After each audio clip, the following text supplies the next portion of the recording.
Scott Snyder was at MegaCon over the weekend in Orlando, Florida, and he gave us just probably the biggest info dump on the future of Absolute Batman and even the Absolute Universe. I'm going to update you guys on what Scott Snyder said about Absolute Batman and what to look forward to with plans for the future, as well as some even better news for the longevity of Absolute Batman and the Absolute Universe. But before we jump into things, don't forget to like, subscribe, and hit the notification bell for updates on future videos. Really helps and it shows you guys enjoy the content I make here on the channel and shows you want to see more. And let me know if you want to see more like news or update type videos like this, because I like just talking in general about the current events ongoing when it comes to Absolute DC at the moment. But let's just jump right into things. First off, we actually get teases on what exactly the next arc is going to be. We know that starting with issue 19, the next big major arc of Absolute Batman is going to start with the introduction of Absolute Scarecrow. And Scott Snyder confirmed that this arc is going to go on till issue 25. So this is the next 6-issue major arc for Absolute Batman, and the finale of this arc will lead into very big changes for Absolute Batman in Gotham City. I mean, look, we have already gotten a good amount of changes and like to the status quo of Gotham City and Absolute Batman from the Bane arc alone, and even a little bit in terms of like Batman's shift in how he's going to deal with his villains going forward. In the most recent arc, The Seventh Kingdom, when he dealt with Absolute Poison Ivy, I covered the entire video recently. If you want to go check that out as well, video came out fantastic, and I really appreciate you guys go check that out as well. But to say that there's going to be even bigger changes after this arc is something that I am honestly incredibly excited to see. And this arc is going to be jam-packed. We are actually going to not only get Bruce and Wayland reunite in issue 19, where Absolute Scarecrow gets introduced, so okay, the cliffhanger from issue 18 with Wayland seemingly back to normal is going to be resolved in the very next issue, so I'm glad we don't have to wait too long for that. So Wayland will probably, if he can control his Killer Croc form, will probably help Bruce in fighting whatever comes next in Gotham. We're also going to get Harley Quinn's backstory told in issue 22, and apparently she's going to name Bruce's Batmobile in issue 19, the same issue that we are going to getting Wayland and Bruce reuniting. We're literally getting plot points technically spoiled in order to hype us up for what to see next. Harley Quinn's backstory, I'm incredibly excited to see how it is like in the Absolute Universe, since she is the leader of the Red Hood gang and seemingly has no connection to the Joker in this universe, but that could be what the backstory could be heavily implying. Harley Quinn also basically naming the Batmobile in the Absolute Universe is honestly going to be like something like funny and something like that, and to help solidify her new partnership with Bruce. And again, I've said this previously, maybe Harley will be the technical Robin to Bruce's Batman in the Absolute Universe for all we know. But what makes me think that this whole origin of Harley Quinn will be connected to Joker potentially in this universe as well is the fact that in issue before that, we are going to be told that Absolute Joker is going to meet Bruce in issue 21. That is going to be insane. We are actually going to have the Joker meet Batman in the Absolute Universe for the very first time face to face. And I am incredibly excited for what that's going to entail. But even more in terms of this Absolute Scarecrow arc, we were teased with the cover of issue 20 being the Robin symbol, but it's been confirmed that the symbol that we saw in issue 20 is not the actual symbol for the Robins. So when that ends up getting introduced, we'll get introduced to the Robins team. Now, this is something I was going to make a separate video on originally, but it was basically confirmed that the Joker has his own team of Robins in this universe, about 5, I would say, and they work directly under Joker, and Joker also apparently raised one of these Robins to wholeheartedly 100% believe that he is a genuinely good person. And I am so curious to see how that story is going to unfold going forward. As for who these Robins are, this wasn't confirmed by Scott Snyder at all, just like potential leaks or just fan theories. Apparently, some people say it's going to be Tim Drake,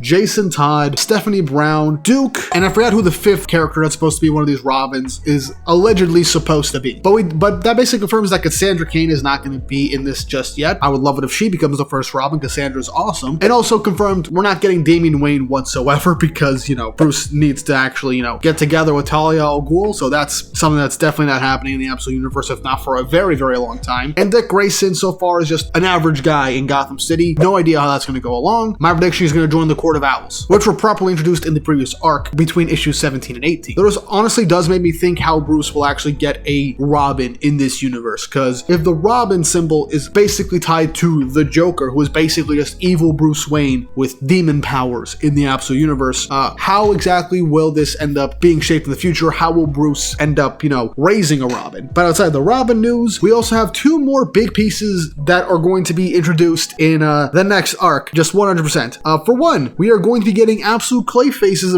first appearance in issue 23 of this Scarecrow arc. So that is going to be exciting to see. I'm curious to see how Clayface's origin is going to be done in this universe and what they're going to do for Clayface. We had a glimpse in Arc M when Bruce was trying to escape during the Bane arc, but we haven't gotten a real big picture on what he could potentially look like. He's probably going to look relatively the same as his mainline counterpart, if not more mentally unstable. Who exactly Absolute Clayface will be, though, I'm not sure, because throughout the entirety of Batman's history, there have been I think 5 or 6 different characters to hold the mantle of Clayface. Bezo Carlos is honestly the most famous one, though a different version of Clayface is going to be introduced in the Clayface movie that's going to be airing this October of 2026 so far. So could be that to help in terms of brand synergy with the comics, but that doesn't seem like Scott Snyder's style, at least for right now. And the last big piece of the next upcoming arc that we're going to be seeing is Absolute Deathstroke. Seemingly is going to be introduced in this arc. We did get a cover, I believe, of issue 20 of Absolute Batman, showcasing the Joker along with Scarecrow, the Absolute version of Deathstroke. The guy is pretty much a cyborg with a giant robot arm, and also seemingly in the background a version of Absolute Clayface trying to mimic Absolute Batman taking his form. But the relationship between Alfred and Deathstroke in this universe is being compared to that of Darth Vader and Obi-Wan from Star Wars. Literally, Deathstroke being the Anakin Skywalker that went to the dark side that Alfred failed. That's a dynamic I'm curious to see, because throughout this entirety of this book, specifically in the Bane arc, and our first real look at him at the end of the Arkham Special, which I haven't talked about on this channel yet, unfortunately, because it was a really good issue, Alfred has been talking about at least briefly, his history with Deathstroke and how he was someone that was being tested with the Venom serum like Bane, though it wasn't as successful or worked the same as it did for Bane. So I'm curious to see how the relationship was, their backstory, and everything that ties into, Deathstroke working for the Joker now. There's a lot to really consider when it comes to all these big pieces of personal information that we are getting. Now on to a bit more of the villain side of things for returning and new villains. For one, confirmed Poison Ivy is going to return, and she is basically going to be more so leveled up. She's going to be a lot stronger. She's going to be like mainline Ivy, Swamp Thing, and Animal Man mixed into one, which means not only is she going to be as strong as 2 different avatars of the green, but also an avatar of the red, one of the natural forces of the DC, all the 2 natural forces of the DC universe. Ivy was already strong and just terrifying in her own arc that we just finished. Once she inevitably returns, she's going to be stronger, and she's going to want to kill Batman 100% after the stunt he pulled in this recent arc. So how he's going to deal with that, I have no clue. And my god, is a new stronger Absolute Poison Ivy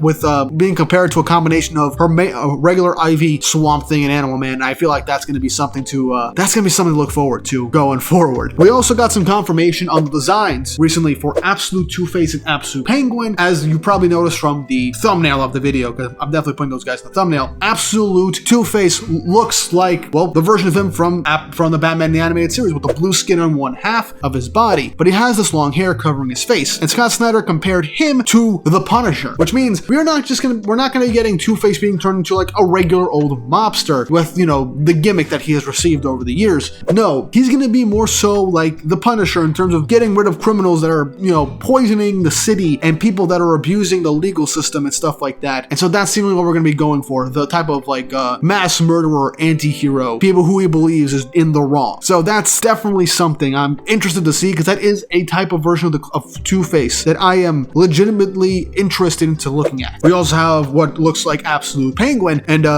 he's short, stocky, pudgy, got a penguin-esque nose. We get to see a bit of his jaw seemingly, and apparently he has crutches that are machine guns or Tommy guns. I don't know guns. Please don't kill me in the comments section. But yeah, that's a design.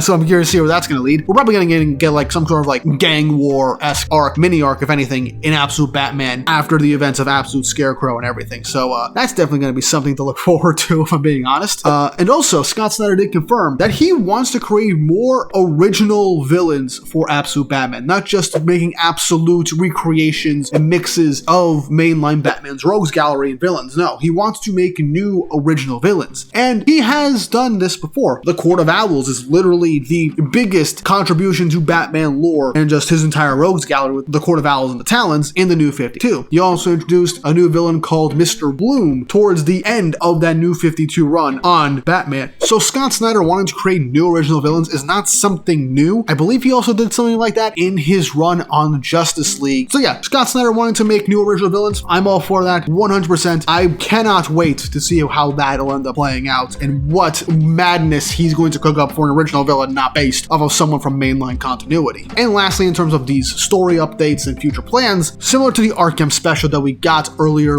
towards the end of last year of 2025, Scott Snyder did say that him and Frank Thierry want to end up making another Arkham Special to explore all the other arcs that were made before Arc M, fully exploring this type of dark secret of the world and bringing it out into the open, trying to explore how these things were first initially created and what other monstrosities were being made behind closed doors in the shadows of the world. The Arkham Special was a very good book that added to the world building of Absolute DC, merely Absolute Gotham and Absolute Joker. That was a really good issue. I really recommend reading it because a whole bunch of twists and turns. It messed with your mind. So another Arkham Special type thing like that, making it like a mini series to just explore that whole aspect of Absolute Batman's side of the world. Perfect. I would love it. And lastly, some of the best news compared to all the great news that we've gotten in this video so far. Absolute Batman is already planned to be over 50 issues long, which means so far we're about a fifth of the way through,